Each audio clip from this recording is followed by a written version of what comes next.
우리는 이제 다윗의 마지막 남은 인생 가운데 그가 하고 있는 일에 주목해 보고 있습니다. 그는 하나님을 예배하는 예배가 끊어지지 않게 했던 예배자였고 그는 또한 하나님의 종, 주의 종이었을 뿐만 아니라 그는 어디를 가나 승리하는 승리자였습니다. 그래서 그런 모든 그의 특성을 가지고서 결국 그가 하는 일은 바로 성전을 건축하고 성전을 세우는 왕이었다. 라고 이야기를 했고, 그래서 그 말씀을 통하여서 이것을 처음 들었던 이스라엘 백성들, 1차 포로로 돌아왔던 그 포로민들은 우리는 성전을 지으시는 왕의 백성이다 라는 정체성을 가지게 되었습니다. 그러나 이 역대기는 이 시대에 그 글을 읽고 있는 우리에게, 이 말씀을 읽고 있는 우리에게도 여전히 동일하게 다윗의 모습에서 보여지는 우리의 왕 예수 그리스도의 모습을 보게 되고, 예수 그리스도는 어디를 가나 예배가 끊어지지 않게 하시는 예배자였고 주의 종인과 동시에 그분은 승리자이십니다. 그분은 정의와 공의를 자기에게 적용시키시고 자비와 은혜를 타인에게 적용시키실 뿐만 아니라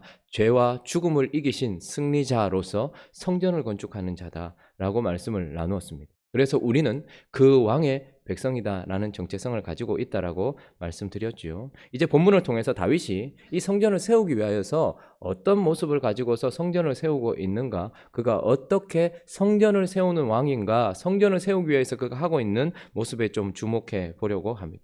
먼저 첫째는요, 그는 성전을 세우기 위하여서 준비하는 왕이다라는 것을 우리에게 보여주고 있습니다. 자, 1절 말씀 한번 읽어볼까요? 1절 있습니다. 시작. 이는 이스라엘의 번제단이라 하였더라. 자, 5절도 한번 읽어볼까요? 5절 있습니다. 시작. 다윗이 이르되 내 아들 솔로몬은 어리고 미숙하고 여호와를 위하여 건축할 성전은 극히 웅장하여 만국의 명성과 그러므로 내가 이제 그것을 위하여 준비하리라 하고 다윗이 죽기 전에 많이 준비하였더라. 자, 다윗은 성전을 건축하기 위하여 성전을 세우기 위하여서 완성하는 자가 아니라 준비하는 자다라고 이야기를 하고 있습니다. 자, 우리가 어제 제가 말씀을 나누면서 다윗의 모습 속에 보여지는 예수 그리스도와 같은 모습을 7가지로 제가 말씀을 드렸는데요. 한번 복습해 볼까요? 어제 다윗은 어떤 모습이었는가? 첫 번째는 그는 어떤 왕이었습니까? 다윗은 하나님으로 말미암아 백성과 하나가 되고 그리고 죄와 하나 되는 왕이었다. 이게 첫 번째 나누었던 것이죠. 그래서 마치 예수 그리스도와 같이 그의 백성과 하나가 되고 죄와 하나가 되는 왕이다. 두 번째 무엇입니까? 그 죄값을 누구에게 돌리라고 하는 왕입니까? 자기 자신에게 돌리라고 하는 왕이다라고 보여집니다. 그리고 또 하나 그의 모습을 통하여서 그 왕은 또 어떤 왕이냐 하면 오르난의 타작마당, 아라우나의 타작마당, 심판이 있는 언덕으로 올라가라는 명령을 받는 왕이다. 골고다로 올라가라는 명령을 받았던 예수 그리스도와 같이 그렇게 명령을 받는 왕이다. 이것이 세 번째 나누었던 말씀이었고, 네 번째는요, 오르난의 타작마당을 누구의 것으로 삽니까? 값을 지불하고 자기의 것으로 삽니다. 그러니까 이 제사를 위하여서 지금 전염병이 돌아서 죽어가는 백성들을 구하기 위하여서 드리는 이 제사는 오르난의 것으로 하지 않고 나의 것으로 하기 위하여 값을 지불하고 있는, 자기의 피값을 드린 예수 그리스도와 똑같이 값을 지불하는 왕이다. 이것이 네 번째 특징이었고, 다섯 번째는 무엇이었습니까? 그가 그것을 값 주고 사서 뭐합니까? 번제와 화목제를 드려서 하나님 앞에 자기 자신을 온전히 태워드려 죄를 사할 뿐만 아니라 화목제를 올려드림으로 말미암아 하나님의 진노를 그치게 하는 왕이다 라고, 이것이 다섯 번째 특징으로 그에게 보여졌고, 어제 본문에서 다 나왔던 것이죠. 여섯 번째 특징은 무엇입니까? 그 제사를 드렸더니 하늘로부터 뭐가 내렸습니까? 불이 내려서 진노하고 계시던 하나님이 그것을 불로 깨끗이 하시고 정결하게 하실 뿐만 아니라 용서받았다라는 응답을 받은 왕이다. 이것이 여섯 번째 그에게 보여지는 특징이었고, 마지막 특징은 무엇이었습니까? 모세에 의하여서 세워졌던 기브온 산당에서 드려지는 예배를 이제 모세와 율법에 의하여 드려지는 예배를 그치고 은혜와 용서가 있는 이곳에 성전의 터를 마련하고 있는 왕. 그래서 제가 7가지로 일부러 7이라는 숫자의 의미를 둬서 그렇게 어제 7가지를 나누었습니다. 제가 오늘 이렇게 하나하나 하는 이유는 어제 보니까 별로 그냥 하나하나 안 적으시고 넘어가시는 것 같더라고요. 그래서 지금 제가 짚어드리는 것입니다. 어쨌든 7이라는 숫자를 통하여서 하나님은 예수 그리스도와 똑같이 예수 그리스도를 볼 수 있는 예수 그리스도에게 나타난 특징과 똑같은 왕의 모습을 우리에게 보여주면서 다윗을 통해서 또한 우리가 예수를 보게 되는 것입니다. 이것을 통하여서 결국은 다윗은 성전을 건축할 뭐를 준비한 거예요? 터를 준비한 것입니다. 성전은 거룩하신 하나님이 계신 곳이에요. 그렇기 때문에 깨끗해야 됩니다. 진노가 멈춰진 곳이어야 합니다. 그렇기 때문에 다윗은 이 오르난의 타작마당에서 번제와 화목제를 드리고 죽음과 죄를 그치게 하고 불을 내려서 이곳을 정결하게 할 뿐만 아니라 이곳에 용서가 있게 하고 나서 이젠 율법과 모세에 의하여 예배를 드리는 것이 아니고 하나님의 은혜에 의해서 예배 드리는 터를 준비한 왕. 그래서 우리가 방금 읽었던 1절은 다윗이 이르되 이는 이라고 이야기하면서 그로 말미암아 하나님의 성전이요 이스라엘의 번제단이다. 지금까지 수천 년 동안 드려져 왔던 모세의 율법에 의한 성전이 아니라 이제 하나님의 은혜로 말미암아 세워지는 성전의 터를 새롭게 만들고 있는, 새롭게 터를 준비한 왕이다. 이렇게 말씀이 우리에게 이야기를 하고 있습니다. 뿐만 아니라 오늘 이 본문 말씀에 가장 많이 나오는 단어도 준비라는 단어예요. 그는 터를 준비했을 뿐만 아니라 성전에 지어질 모든 필요한 것들을 다 준비한 왕이었습니다. 3절에 보면 문짝못, 거멀못 쓸 철을 많이 뭐 했다고요? 준비. 또 무게를 달 수 없을 만큼 신이 많은 놋을 준비. 또 백향목 4절에 보니 또 백향목 무수히 준비. 5절에도 보면 내가 이제 그것을 위하여 준비하리라 하고 다윗이 죽기 전에 많이 준비하였더라 이렇게 얘기합니다. 다윗은 성전이 지어질 수 있는 죄를 사하고 깨끗하게 만드는 그런 성전의 터만 준비했던 사람이 아니고 그 터 위에 세워질 모든 것들을 다 준비했던 왕이다라고 이야기를 하고 있습니다. 예수 그리스도는 성전이 지어질 수 있는 죄를 사하는 터만 우리에게 마련해 주신 분이 아니고 그 터 위에 이제 지어져야 할 모든 필요한 것들을 다 준비시키시는 준비하는 왕이다라고 말씀하고 있는 것입니다. 그런데 뭐라고 얘기합니까? 5절에 보니까 끝부분에 보면 그러므로 내가 이제 그것을 위하여 준비하리라 하고 다윗이 뭐 전에? 죽기 전에. 그는 죽기 전에 이 모든 것들을 다 준비했습니다.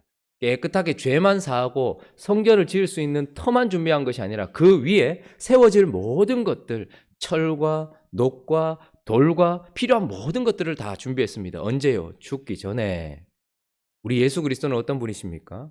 그분은 십자가에서 우리 죄를 사해 주시고 성전의 터로 만들어질 수 있는 터만 준비하신 분이 아니라 그 터 위에 세워질 수 있는 모든 것들을 준비해 주신 분입니다.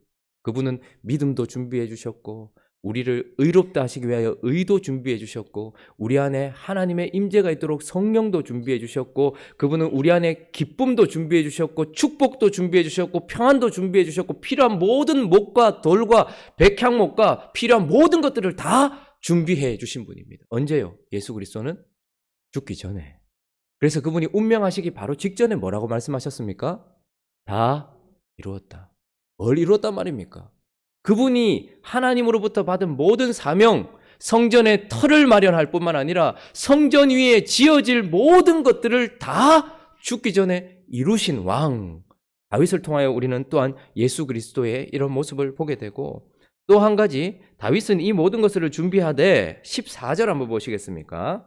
14절 한번 읽어주십시오. 시작. 내가 환난 중에 여호와의 성전을 위하여 은 100만 달란트와 놋과 철을 그 무게를 달 수 없을 만큼 심히 많이 준비할. 자, 여기까지.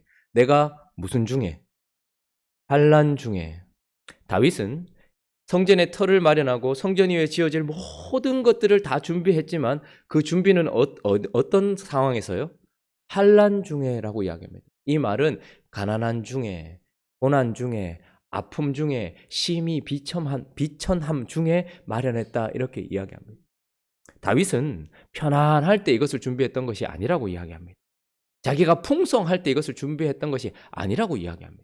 우리 주 예수 그리스도도 우리를 위하여 성전의 터를 준비하시고 그 성전에 세워질 모든 것들을 준비하실 때에 어떻게 준비하신 분입니까? 하나님으로서가 아니라 인간의 몸을 입고 가난한 중에 여러 개의 생명을 가지고서 우리를 위해 주신 분이 아니라 하나의 생명밖에 없는 그것을 핏값으로 우리에게 주시며 환난과 고통과 아픔 중에 우리에게 필요한 모든 것들을 준비하신 왕이다라고 말씀하고 있는 것이죠. 어둠 중에, 고통 중에, 가난 중에 우리를 위하여서 성전이 지어질 수 있도록 모든 것을 준비했던 다윗과 같이 이 모든 것들을 준비했던 예수 그리스도를 우리는 보게 됩니다. 그래서 예수 그리스도는 성전을 위하여 준비한 왕이었다. 이것이 첫 번째입니다. 자, 두 번째, 그분은 또 어떤 왕인가? 성전을 세우기 위하여서 솔로몬에게 부탁하는 왕이다 라고 말씀하고 있죠. 자, 6절 말씀 한번 읽어볼까요? 6절 읽습니다. 시작. 솔로몬을 불러 이스라엘 하나님 여호와를 위하여 성전 건축하기를 부탁하여.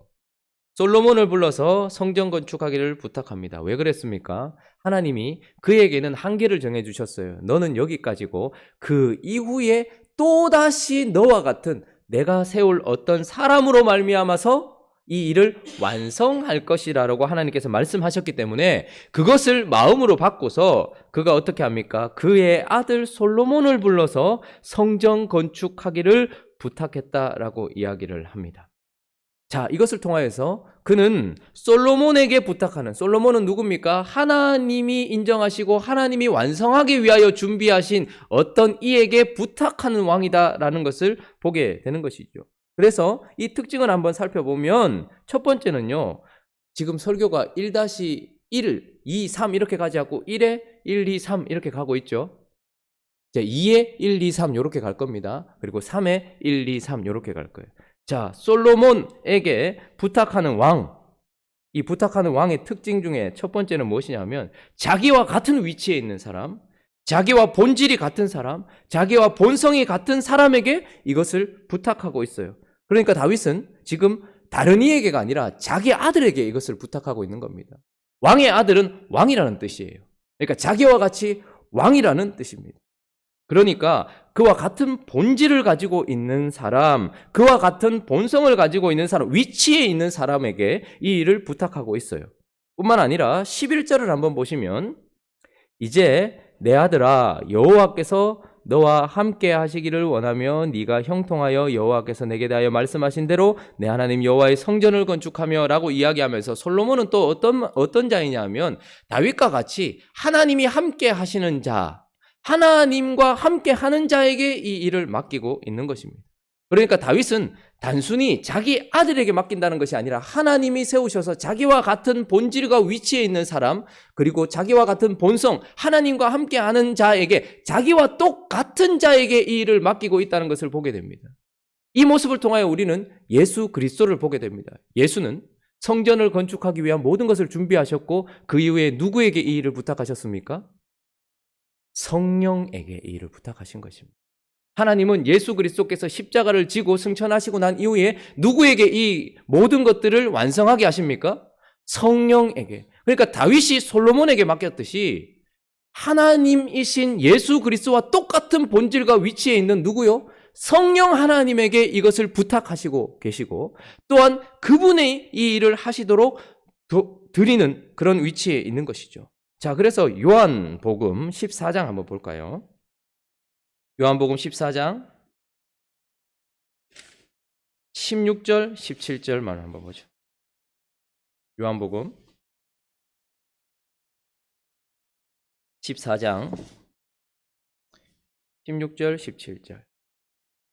자, 한번 읽어볼까요? 시작. 내가 아버지께 구하겠으니 그가 또 다른 보혜사를 너희에게 주사 영원토록 너희와 함께 있게 하리니 그는 진리의 영이라 세상은 능히 그를 받지 못하나니 이는 그를 보지도 못하고 알지도 못함이라. 그러나 너희는 그를 아나니 그는 너희와 함께 거하심이요 또 너희 속에 계시겠습니다. 자, 예수 그리스도는 이제 가신다라고 얘기합니다. 나는 성전을 다 지을 준비를 했다. 그런데 그 이후에 또 다른 보혜사, 이것은 다른 존재를 보내겠다라는 것이지만 그러나 그 다른 존재가 천사라든지 뛰어난 어떤 존재가 아니라 나와 같이 똑같이 하나님이다.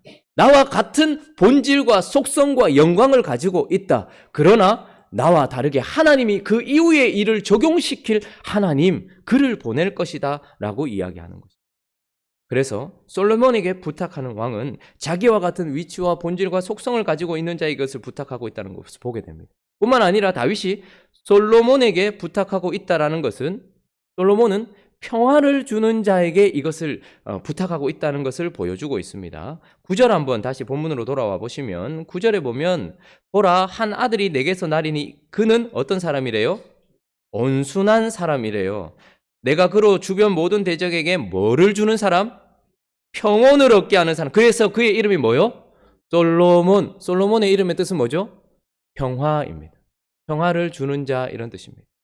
자, 다윗은 성전의 터를 준비하고 죄를 사하고 그리고 그곳에 성전의 터를 마련했던 사람이었어요. 그래서 피를 흘렸던 사람입니다. 그런데 그 이후에 오는 솔로몬은 어떤 사람입니까? 평온을 주는 사람, 평안케 하는 사람, 평화를 주는 사람. 그 뒤에 평화를 주는 자에게 다윗은 부탁하고 있어요. 자, 예수 그리스도는 누구에게 부탁했다고 얘기했습니까? 성령. 성령은 무엇을 주시는 분이십니까? 우리에게 평안을 주시는 분으로 우리에게 소개되어지고 있죠. 자, 요한복음 20장 19절 20절 한번 볼까요?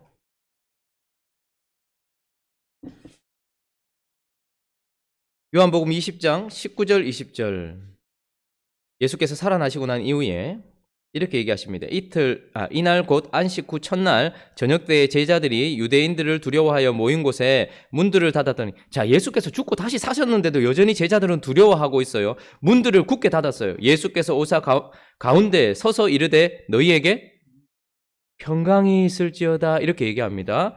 그리고 난 이후에 이 말씀을 하시고 손과 옆구리를 보이시니 제자들이 주를 보고 기뻐하였더라. 살아났으니까 기뻤겠죠. 십자가 지셨으니 기뻤겠죠. 그런데 살아나셨으니 기뻐요. 그런데 평강이 내게 있을지어다라고 말씀하셨던 그분이 이제 예수께서 21절에 보니까 예수께서 또 이르시되 너희에게 평강이 있을지어다. 아버지께서 나를 보내신 것 같이 나도 너희를 보내노라. 22절 있습니다. 시작. 이 말씀을 하시고 그들을 향하여 숨을 내쉬며 이르시되 성령을 받으라. 자, 평강을 주시기 원하시는 하나님이 그에게 평강이 있을지어다 하시면서 뭘 주십니까? 성령을 주시는 것.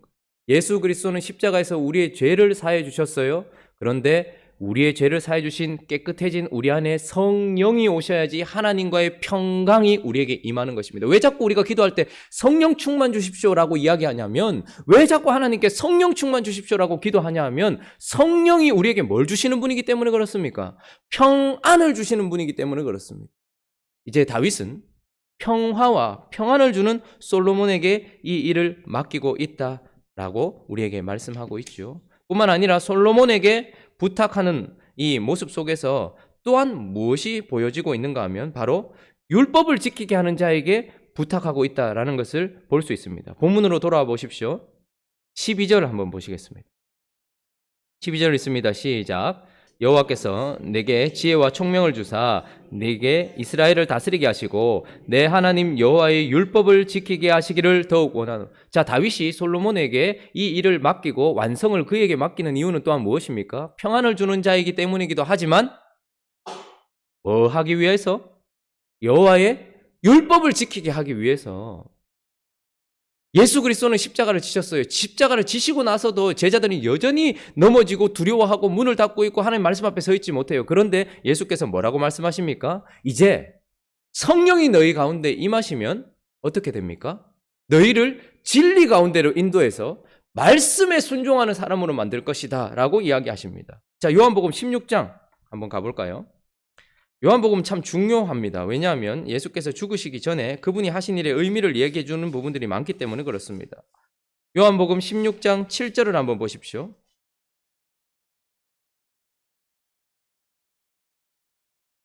그러나 내가 너희에게 실상을 말하노니 내가 떠나가는 것이 너희에게 유익이라.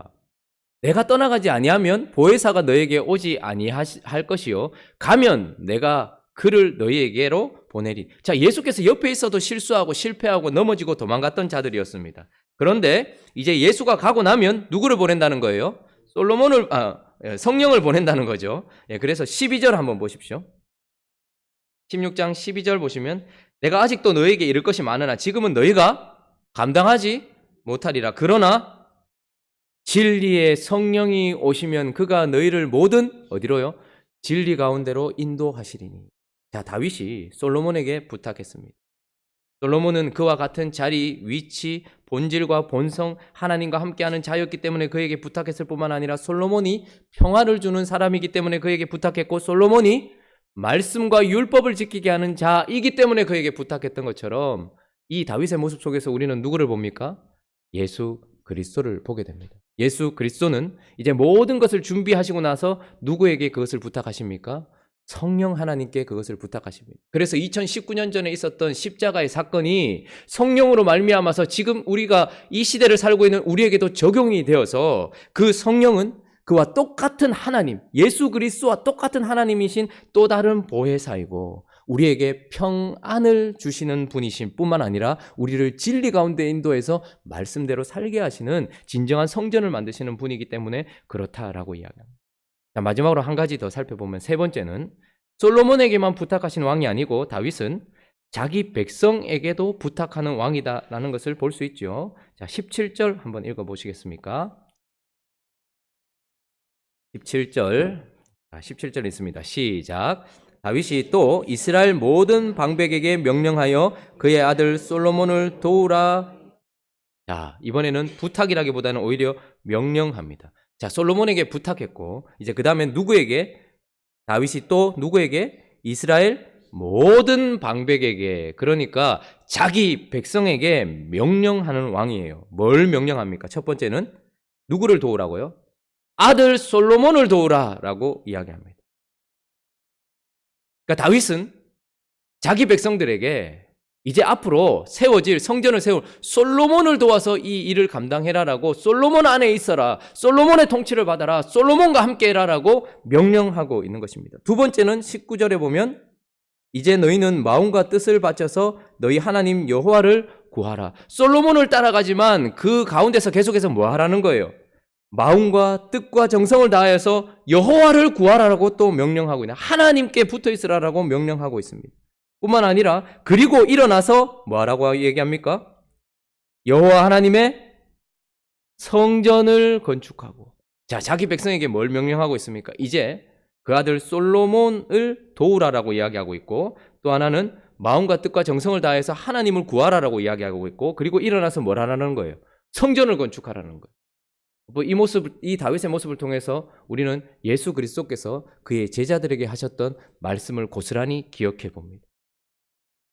성령이 오시면 너희가 권능을 받고 예루살렘과 온 유대와 사마리아와 땅 끝까지 이르러 내 증인이 되리라. 그러므로 너희는 예루살렘에 머물러 성령이 오실 때까지 기다리라 말씀하시고, 성령 안에서 행하고 성령을 쫓아 행하고 성령과 함께 행하라고 예수 그리스도께서 우리에게 명령하신 왕이었다라는 것을 우리는 기억할 수 있습니다. 뿐만 아니라 너희는 마음과 뜻과 정성을 다하여서 누구를 구하라는 거예요? 하나님을 구하라라는 명령을 받았고, 그래서 우리는 뭐 하는 거예요? 제자들 보고 뭐라고 얘기합니까? 하늘과 땅의 모든 권세를 내가 가졌으니 그러므로 너희는 가서 모든 민족으로 제자를 삼아 아버지와 아들과 성령의 이름으로 세례를 베풀고 내가 너에게 분부한 모든 것을 가르쳐 지키게 하라. 아버지와 아들과 성령의 이름으로 세례를 베풀고 내가 너에게 분부한 모든 것을 가르치게 지키게 하는 그 한 사람은 무엇입니까? 하나님의 성전된 구원받은 백성들인 것이죠. 그래서 솔로몬에게 부탁하셨던 다윗 왕이 이제 그의 백성들을 향하여서 명령하면서 너희는 성전 건축해라 라고 이야기했고, 예수 그리스도는 그의 백성들에게 뭐라고 얘기합니까?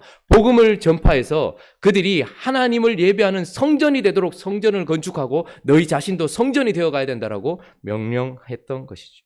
말씀을 정리하겠습니다. 우리는 다윗의 모습을 통해서 이제 성전을 세우고 있는 다윗의 모습을 보게 됩니다. 그리고 성전을 세우기 위하여서 그는 준비하는 왕이다라는 것을 말씀으로 나누었죠. 뿐만 아니라 솔로몬에게 부탁하는 왕, 그리고 자기 백성에게 성전을 지으라고 명령하는 왕, 그 다윗의 모습을 보게 됩니다.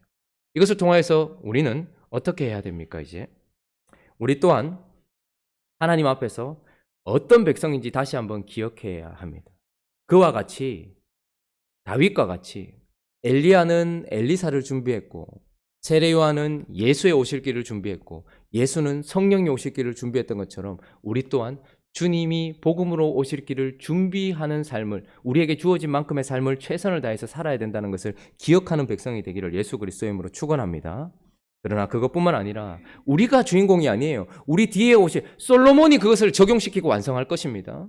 그리고 하나님께서 우리 뒤에서 우리가 한 모든 준비를 세우고 일으키고 사용하셔서 그것을 완벽하게 성취하실 분이라는 것. 그분을 믿음으로 우리는 그렇게 준비하면서 내 뒤에 오실 분을 기대하면서 오늘도 마음을 다하여서 마음과 뜻을 바쳐서 우리 자신을 성전으로 세워가는 일에 최선을 다할 뿐만 아니라 누군가를 성전으로 세워가는 일에 최선을 다하는, 그래서 그리고 일어나서 여호와 하나님의 성전을 건축하라 라는 명령을 받은 백성이라는 것을 기억하면서 하나님 앞에서 아름답게 이 일에 우리 자신을 드리는 저와 여러분들 되시기를 예수 그리스도의 이름으로 축원합니다. 같이 한번 기도하겠습니다. 다윗은 오르난의 타작마당에서 번제와 화목제를 드림으로 죄와 죽음을 그치게 하고 그것을 하늘에 불을 내려서 깨끗하게 한 성전 터를 준비했던 사람이요, 성전에 지어질 모든 것들을 준비했던 사람이요, 그리고 환난 중에 이것을 준비했던 사람입니다. 우리 주 예수 그리스도의 모습이 고스란히 보입니다. 다윗은 솔로몬에게 부탁했습니다. 자기와 같은 위치와 본성을 가지고 있는 자, 자기와 같이 하나님과 함께 동행하는 솔로몬에게 그것을 부탁했습니다. 솔로몬은 평안을 주는 왕입니다. 솔로몬은 진리 가운데로 인도하는 왕입니다. 그에게 부탁했던 다윗을 통하여 우리는 예수 그리스도를 고스란히 보게 됩니다. 또한 다윗은 자기 백성에게 명령합니다. 솔로몬을 도우라, 하나님을 구하라, 일어나 성전을 건축하라. 그것을 통하여서 예수 그리스도께서 우리에게 고스란히 하셨던 명령을 기억해 봅니다. 우리의 정체성을 다시 한번 그분 안에서 확인하고 그분의 명령대로, 그분의 뜻대로 살아가는 이 하루 되게 하여 주시고 우리의 일생 되어질 수 있게 해달라고, 또 각자의 기도 제목들을 가지고 함께 기도하며 나가도록 하겠습니다. 기도하겠습니다.